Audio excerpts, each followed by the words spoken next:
and welcome back to Newfoundland and Labrador Studies 2205. This is Unit 3, The Country Grows, Video 2 for Section 1, Lesson 1, Formal Music Education and Preservation. So first, let's talk formal music education.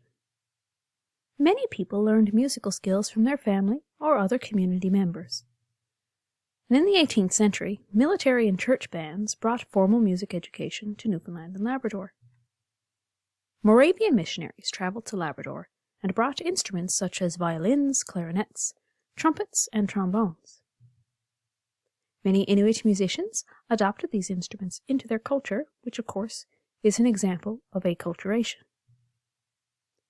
The introduction of Methodist hymns also dominated Inuit music at the time, instead of, unfortunately, embracing Inuit traditional music to help with formal music education. The two images I have on this slide are from brass bands. The top one here is from Hopedale, and this one here is from Nain.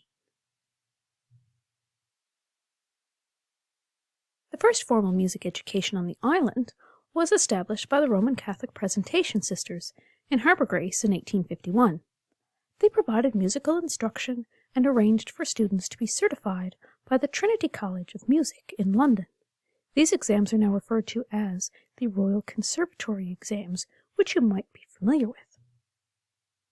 In the 19th century, Harbour Grace competed with St. John's to become the centre of musical performance on the island.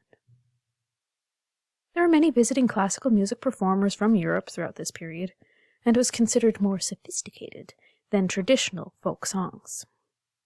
Folk music survived, though, through kitchen parties and rural variety shows.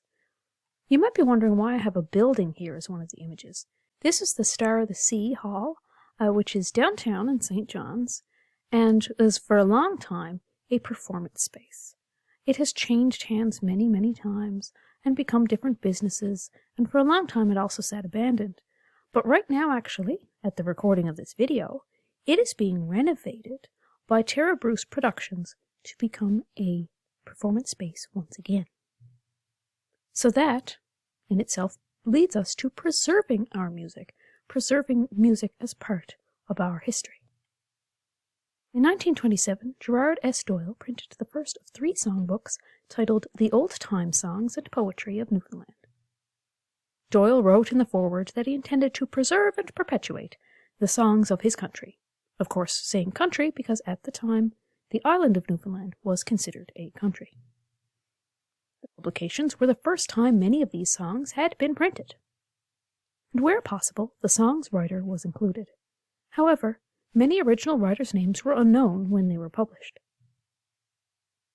2 other musical historians from this time period were Johnny Burke and James Murphy.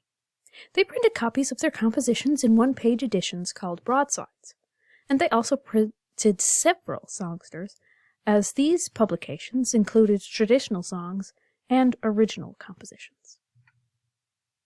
So now it's time to review. I'm going to ask you now to please complete the activities that are posted below in Brightspace. Have a great day.